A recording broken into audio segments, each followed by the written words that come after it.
आज इंदौर में हूँ।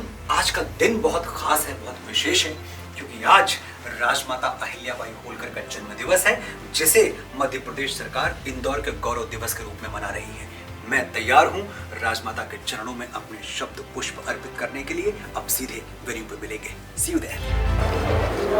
मैं नेहरू स्टेडियम आ चुका हूँ। ये आवाज सुन रहे हैं आप? स्टेज सेट है, हॉल सेट है, हजारों लोग स्टेडियम में भरे हुए हैं। मैं पूरी तरह से तैयार हूँ मंच पे जाने के लिए। आप तैयार हैं? आइए। Yes, ladies and gentlemen, the most celebrated, one of the top lyricists of our times, जिन्होंने तेरी मिट्टी में मिल जावा, तेरी गलियां जैसे चार्ट बस्टर्स लिखे हैं यार, श्री मनोज मुंतशिर। इसे कहते हैं श्रोता। प्रणाम आप सबको, नमस्कार, गुड इवनिंग। हाउस द जोश। हमारी माता पुण्य श्लोक राजमाता अहिल्याबाई होलकर जी की स्मृतियों को मेरा सादर प्रणाम। आपकी उपस्थिति को मेरा प्रणाम। ये जो कुर्सियां आपने भर दी हैं, ये बड़ा अच्छा किया आपने। विश्वास मानिए, भरी हुई कुर्सियां देखकर एक कलाकार को उतना ही सुख होता है जितना फसलों से भरा हुआ खेत देखकर एक किसान को होता है। और इंदौर वालों, आपके लिए तो मैं कृतज्ञ हो चुका हूं कि आपने मुझे यह मौका दिया कि मैं अपने शब्द पुष्प देवी अहिल्याबाई के चरणों में समर्पित कर पाऊं। इससे बड़े गौरव का दिन मेरे लिए कुछ और नहीं हो सकता। इंदौर को इस बात पर बहुत अभिमान है, और होना भी चाहिए, कि उनकी इस पावन नगरी की आधारशिला स्वयं राजमाता अहिल्याबाई होलकर ने अपने हाथों से रखी थी। मैं साथियों इंदौर से नहीं हूं, लेकिन राजमाता पर अभिमान तो मुझे भी है। मैं ये मानता हूं कि राजमाता वो सूर्य हैं जिनका उदय भले इंदौर में हुआ हो, लेकिन उनकी रश्मियां पूरे भारतवर्ष को आलोकित कर रही हैं, पूरे भारतवर्ष को प्रकाशित कर रही हैं। जहां रहेगा वहीं रोशनी लुटाएगा, किसी चिराग का अपना मकान नहीं होता। मुझे 250 साल पहले की एक घटना याद आती है। 1773 हमारे राजा, मालवा के राजा मल्हार राव होलकर जी देशाटन पे निकले हुए थे। थक गए, विश्राम करने के लिए एक मंदिर में शरण ली। अचानक क्या देखते हैं कि एक कन्या ईश्वर की स्तुति कर रही है, छोटी सी कन्या। वो उस कन्या के चेहरे पे जो तेज था, जो भाव था, जो भक्ति थी, उसे देखते रह गए। राजा साहब मंत्र मुग्ध हो गए और उन्होंने वहीं उसी क्षण ये तय किया कि ये बालिका मेरी पुत्र वधू बनेगी। आप जानते हैं मैं किसकी बात कर रहा हूं। यही बालिका आगे चलकर हमारी राजमाता अहिल्याबाई होलकर के नाम से विख्यात हुई। मैं सोचता हूं साथियों कि उस दिन जब महाराज को राजमाता बालिका रूप में मंदिर में दिखी, तो क्या यह सिर्फ एक संजोग था? मैं इसे संजोग नहीं मानता। मैं मानता हूं यह एक संकेत था कि आने वाले दिनों में एक ऐसा दौर, एक ऐसा वक्त भी आएगा जब यह बालिका पूरे भारतवर्ष को मंदिर में बदल देगी, पूरे भारतवर्ष को तीर्थ स्थान बना देगी। आज देख लीजिए, आपके देश की, हमारे महान भारतवर्ष की कौन सी दिशा है जो महारानी अहिल्याबाई होलकर के ऋण से मुक्त है। उत्तर में काशी और केदार, दक्षिण में श्रीशैलम, पूरब में पुरी और पश्चिम में सोमनाथ मिलेंगे। जहां भी आप श्रद्धा से मस्तक झुकाएंगे, वहीं शिव की प्रतिमा गढ़ते हुए महारानी अहिल्याबाई होलकर के हाथ मिलेंगे। आज मैं आपको अपना परिचय देने जा रहा हूं, और अगर आपको लगे कि जो मेरा परिचय है वही आपका भी परिचय है, तो पहली पंक्ति से लेकर अंतिम पंक्ति तक मैं हाथ उठाकर आपका आशीर्वाद चाहता हूं। मेरा सबसे पहला परिचय, मेरा प्रथम परिचय यह है कि मैं भारतवासी हूं।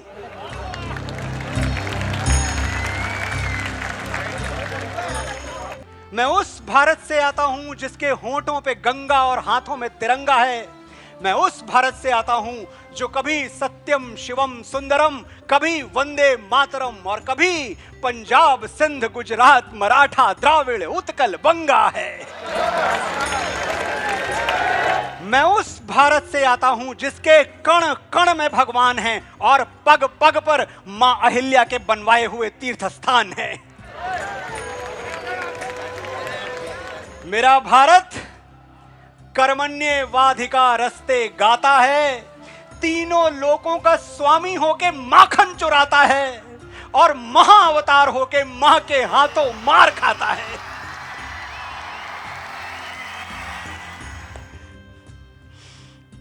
मैं गौतम के भारत से आता हूं जहां जनहित के लिए एक राजपुत्र सन्यासी हो जाता है। मैं श्री राम के भारत से आता हूं जहां पिता की एक बात पर बेटा सिंहासन त्याग कर वनवासी हो जाता है। मैं उस भारत से आता हूं जो न कभी रुका, न झुका, न डरा है। मैं उस भारत से आता हूं जो वीरों की वसुंधरा है। मैं उस भारत से आता हूं जो शांति का पहला शंखनाद और मानवता का अंतिम आसरा है। आज अपना परिचय इसलिए दिया क्योंकि प्रणाम करके परिचय देना हम भारतवासियों की परंपरा है। भारत माता की। अभी 1.5 साल पहले की बात है, अमेरिका में चुनाव हुए और मिसेस कमला हैरिस को उपराष्ट्रपति बनाया गया। मैं न्यूज चैनल देख रहा था, समाचार सुन रहा था। मैंने देखा कैसे पूरी पश्चिमी सभ्यता ने, पूरे पश्चिमी समाज ने अपनी पीठ थपथपाई कि देखो, हमने लोकतंत्र की दूसरी सर्वोच्च कुर्सी पर एक महिला को बिठा दिया, एक स्त्री को बिठा दिया। इसे कहते हैं प्रोग्रेस, इसे कहते हैं तरक्की। मैं ये सब सुन रहा था और मन ही मन हंस रहा था कि हाँ भाई, इस तरक्की के लिए तुम्हें बधाई, लेकिन आज भी तुम हमसे 200 साल पीछे हो। और कैसे पीछे हो ये बताता हूं मैं आपको। 18वीं सदी में जब उनके यहां महिलाओं को वोट देने का अधिकार नहीं था, हमारे यहां रानी अहिल्याबाई होलकर मालवा का शासन चला रही थी।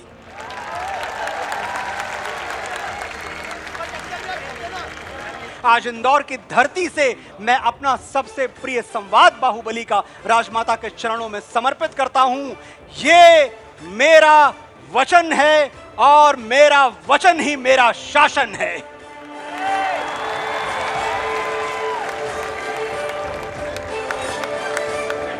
और देखिए, पूरी दुनिया में भारतवर्ष और सनातन अकेली संस्कृति है जहां स्त्री और पुरुष को बराबर नहीं माना जाता। आप घबरा गए होंगे मेरी ये बात सुन के, ये मैं क्या बताने जा रहा हूं कि हम बराबरी में विश्वास नहीं रखते। लेकिन सच यही है साथियों कि सनातन संस्कृति स्त्री और पुरुष को बराबर नहीं मानती। सनातन संस्कृति हमेशा स्त्री को पुरुष से ऊपर, पुरुष से ऊंचा और पुरुष से पहले स्थान देती है। त्वमेव माता च पिता त्वमेव। पहले क्या कहा? माता, फिर क्या कहा? पिता। यह है हमारी सनातन संस्कृति। और इसी सनातन संस्कृति के ध्वजवाहक भारतीय ज्ञान परंपरा के शिखर पुरुष स्वामी श्री विवेकानंद जब आज से 123 साल पहले शिकागो गए अमेरिका की धर्म संसद में, तो जो पहले 5 शब्द उन्होंने कहे थे वो आपको याद होंगे। Sisters and brothers of America. Swami ji ने ब्रदर्स एंड सिस्टर्स नहीं कहा, सिस्टर्स एंड ब्रदर्स कहा। यह है हमारी परंपरा, यह है हमारा इतिहास। सच है, विपत्ति जब आती है कायर को ही दहलाती है। शूरमा नहीं विचलित होते, क्षण एक नहीं धीरज खोते। विघ्नों को गले लगाते हैं, कांटों में राह बनाते हैं। जो आ पड़ता सब सहते हैं, संकट का चरण न गहते हैं। उद्योग निरत नित रहते हैं, मुख से न कभी उफ कहते हैं। है कौन विघ्न ऐसा जग में, टिक सके वीर नर के मग में। मानव जब जोर लगाता है, पत्थर पानी हो जाता है।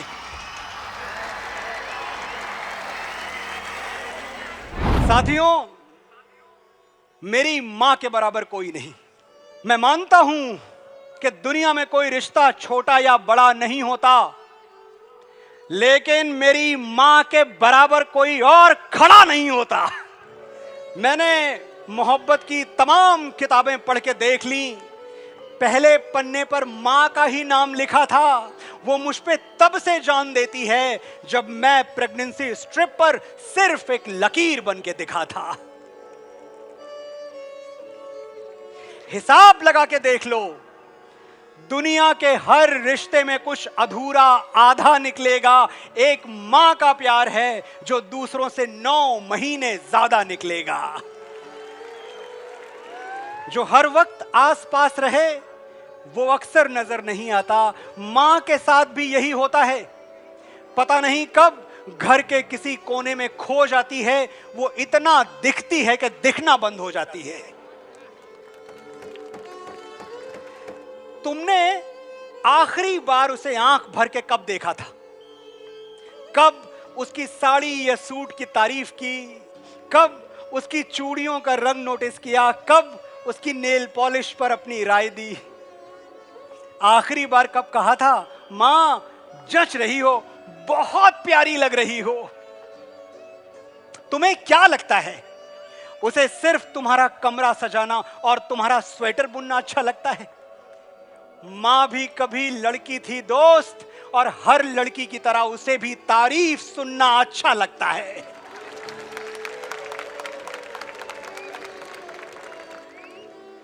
अभी देर नहीं हुई है, जाओ और तुम्हारी मां से खूबसूरत दुनिया की कोई लड़की हो नहीं सकती, ये सच उसे आज और अभी बताओ।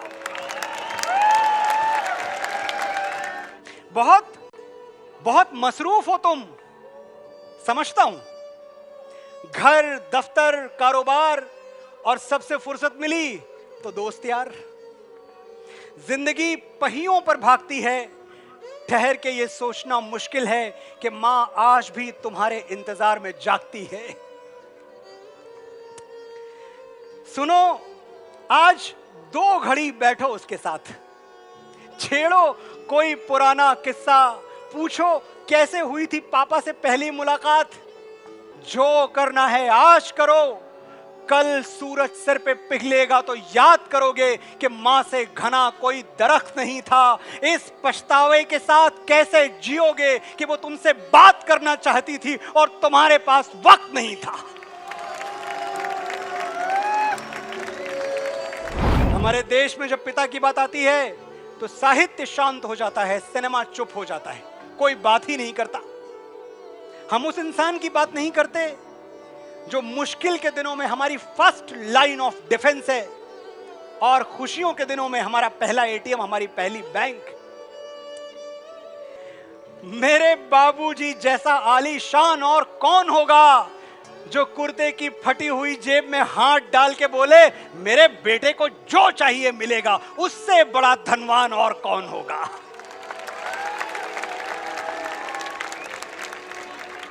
मैं डरता नहीं, किसी मुश्किल, किसी आफत, किसी विपदा से नहीं डरता। मैं जानता हूं अगर मेरे पैरों में दुख का कांटा गड़ जाएगा, अगर मेरा वक्त बिगड़ जाएगा, तो कोई है जो मेरे लिए भगवान से भी लड़ जाएगा। जब तक वो दुआओं भरे हाथ मेरे सर पे हैं, मेरा गुरूर जिंदा है, मेरा रुआब जिंदा है। कयामत भी आ जाए तो मेरा क्या बिगाड़ेगी, अभी मेरा बाप जिंदा है।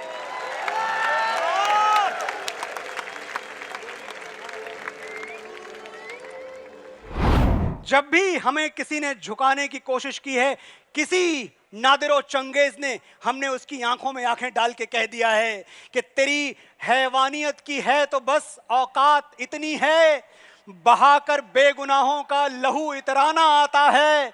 गुरूरे बेखबर ये बात तुझको कौन समझाए, वो सर झुक ही नहीं सकता जिसे कट जाना आता है।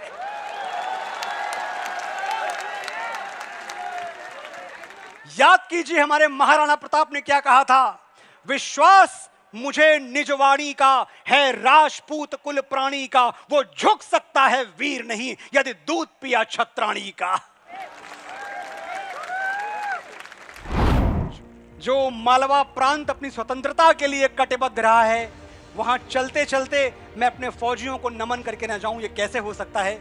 मैंने एक बात हमेशा कही है कि हमारा भारत और हमारे भारतवर्ष के फौजियों ने भगवत गीता से एक ही बात सीखी है, स्वधर्मे निधनम श्रेया।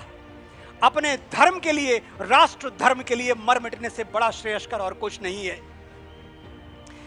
भले कच्ची उम्र में जिंदगी की शाम आ जाए, ये मुमकिन ही नहीं कि खून पे इल्जाम आ जाए। हमारे गांव में बहनें उसे राखी ना बांधेंगी, पलट के जंग से भाई अगर नाकाम आ जाए।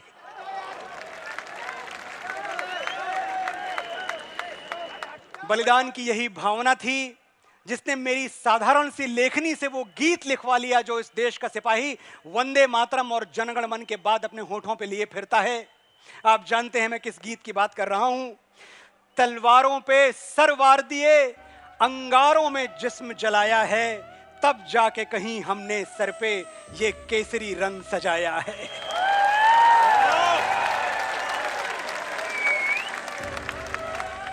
ऐ मेरी जमी अफसोस नहीं जो तेरे लिए 100 दर्द सहे, महफूज रहे तेरी आन सदा चाहे जान मेरी ये रहे न रहे।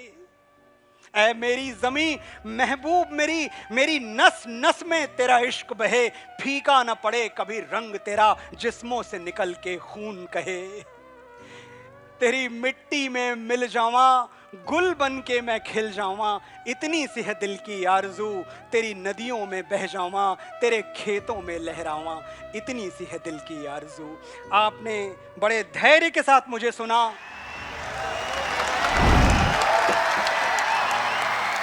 बहुत बहुत बहुत आभार आपका।